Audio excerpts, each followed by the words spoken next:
할렐루야, 사랑을 축복합니다. 2021년 6월 1일 화요일 새벽 기도 오신 여러분들을 주님의 이름으로 사랑을 축복합니다. 기도하고 새벽 시간 거룩하게 하나님께 올려드렸으면 좋겠습니다.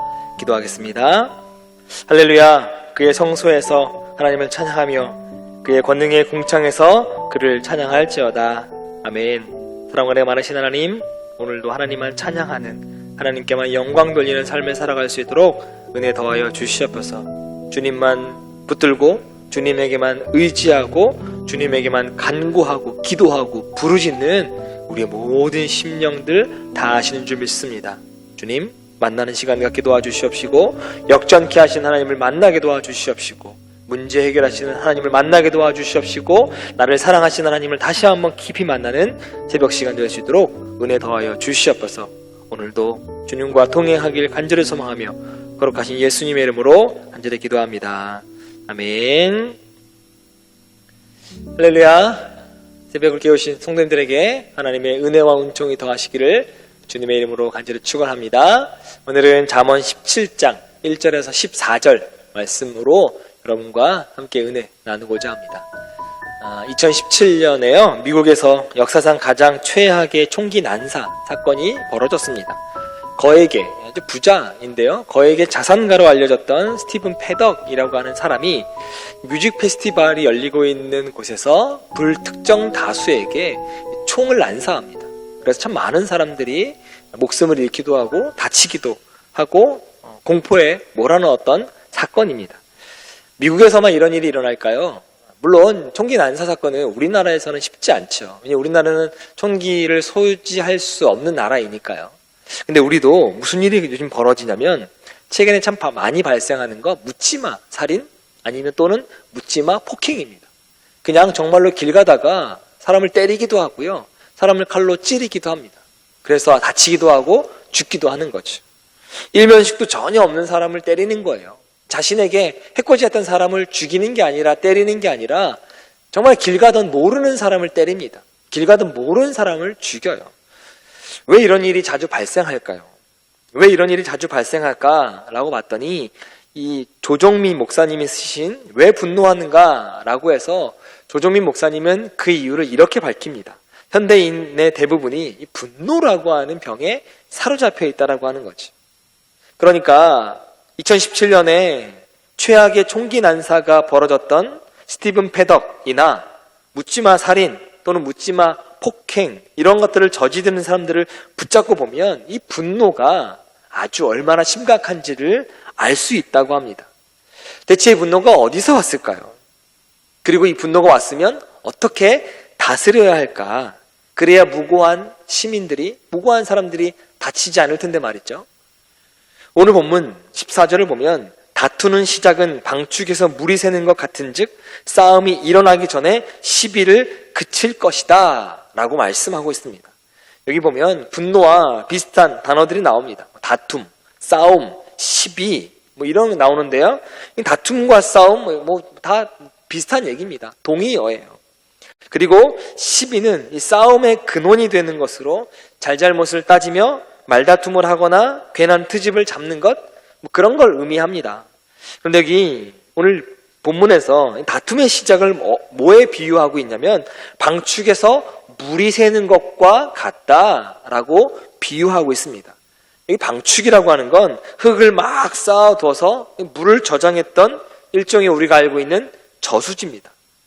고대 팔레스타인 지역에는 천연샘이나 또 강이 많지 않았기 때문에 인공적으로 이걸 만들어서 물을 저장해 두어야 했습니다. 그리고 필요할 때마다 사용했습니다.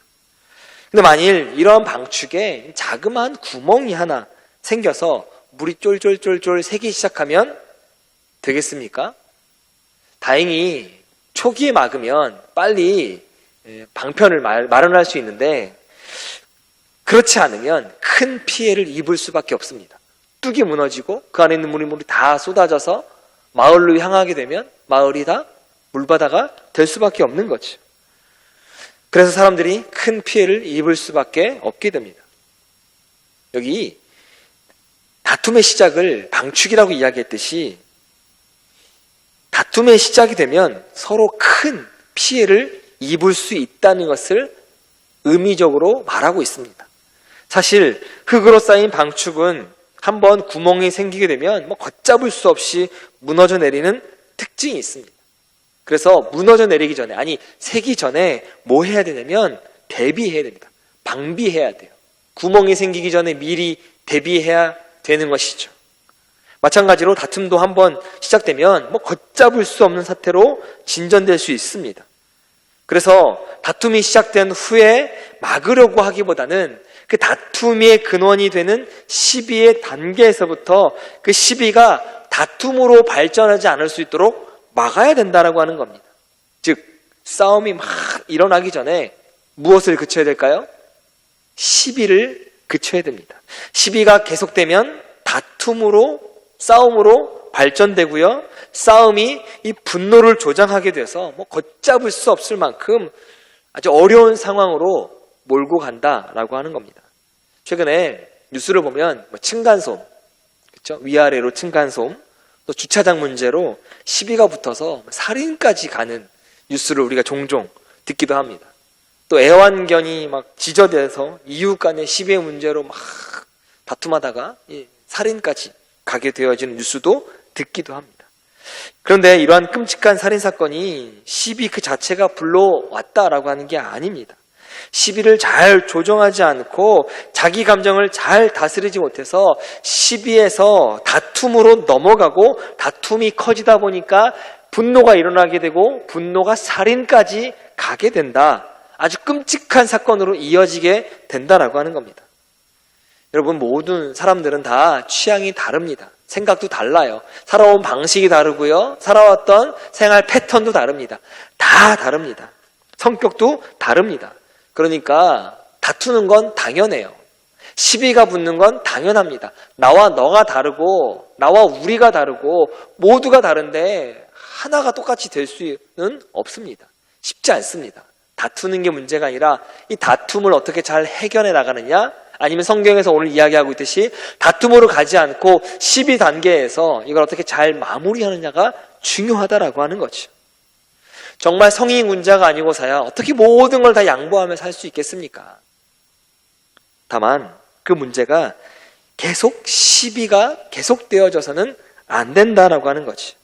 시비는 그것이 싸움으로 발전하기 전에 그쳐야 됩니다. 싸움 이전에 시비라고 하는 게 붙는다는 거죠. 시비가 다툼이 되지 않게, 다툼이 분노가 되지 않게 해야 된다라고 성경이 이야기하고 있습니다. 일단 싸움이 시작되면 그것은 그치기 어렵습니다. 또 그러한 싸움은 자신과 상대방 모두를 다 해롭게 하고 멸망으로 가는 결과를 초래할 뿐입니다. 그래서 아주 모두가 다 치명적인 상황, 어려운 상황에 직면할 수도 있습니다. 산불을 보면 아무리 큰 대형 산불이어도 처음 시작은 자그마한 불씨부터 시작합니다. 자그마한 불씨를 괜찮지, 우습게 여기다가 방치하면, 그래서 자그마한 불씨가 강한 바람이 샥 불어서 아주 마른 대로, 또 나뭇잎 많은 대로 날아가게 되면 그때부터 불이 붙기 시작하고 온 산을 태우게 됩니다. 대형 산불로 번지게 되죠. 시비도 이와 동일합니다. 시비를 적절할 때 그치지 않으면 그것이 어떤 결정적인 발화 원인을 만나게 되므로 동시에 싸움으로 번지게 되고요, 분노를 갖게 되고요, 온 산을 태우듯이 나와 상대방을 파국으로 몰고 가는 결과를 초래한다라고 하는 겁니다.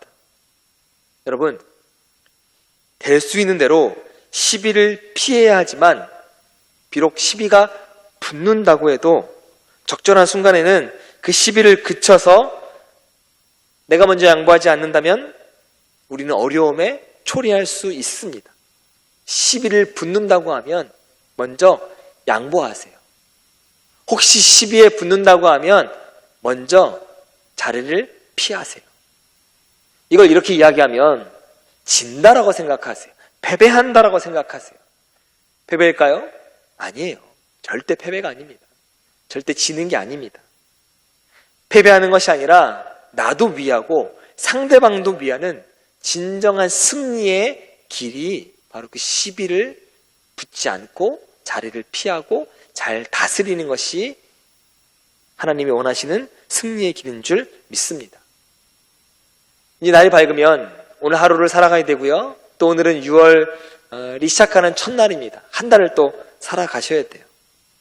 코로나 때문에 아직 마스크를 쓰고 다녀서 굉장히 더운 날에 불쾌지수가 높아지면 상대방과 이렇게 저렇게 투닥투닥 하다가 시비가 붙을 수 있거든요. 그 시비가 싸움이 되지 않을 한 달 될 수 있도록 주님의 이름으로 부탁을 드립니다.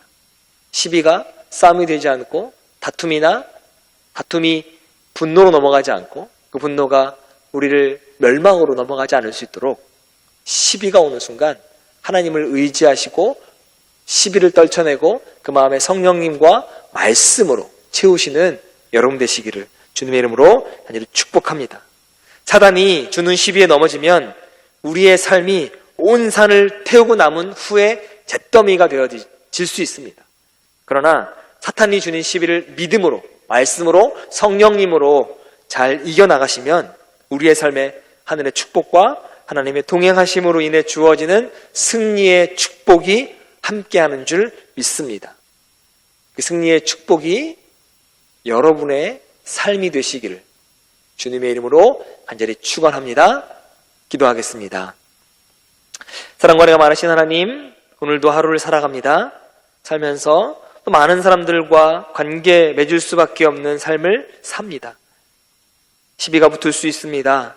그 시비를 잘 이겨나가게 도와주시옵시고 잘 다스리게 도와주시옵시고 시비가 다툼이 분노로 넘어가지 않을 수 있도록 시비가 생기는 순간순간마다 기도하게 하시고 주님 붙들게 하시고 성령님 의지하게 도와주시옵시고 말씀으로 이겨나가는 사랑하는 약대의 모든 성도님들 되게 도와주시옵소서.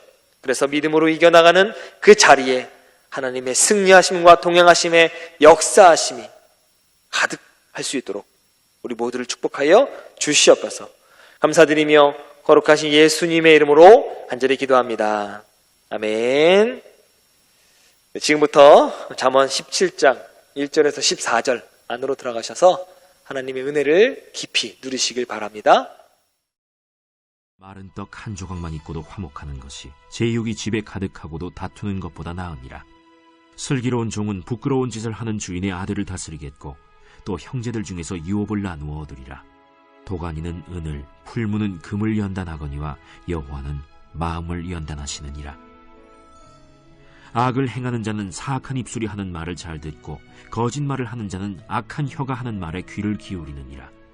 가난한 자를 조롱하는 자는 그를 지으신 주를 멸시하는 자요 사람의 재앙을 기뻐하는 자는 형벌을 면하지 못할 자니라. 손자는 노인의 면류관이요 아비는 자식의 영화니라. 지나친 말을 하는 것도 미련한 자에게 합당하지 아니하거든 하물며 거짓말을 하는 것이 존귀한 자에게 합당하겠느냐. 뇌물은 그 임자가 보기에 보석 같은즉 그가 어디로 향하든지 형통하게 하느니라. 허물을 덮어주는 자는 사랑을 구하는 자요 그것을 거듭 말하는 자는 친한 벗을 이간하는 자니라. 한마디 말로 총명한 자에게 충고하는 것이 매 100대로 미련한 자를 때리는 것보다 더욱 깊이 박히느니라.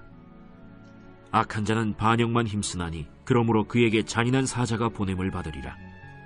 차라리 새끼 빼앗긴 암곰을 만날지언정 미련한 일을 행하는 미련한 자를 만나지 말 것이니라.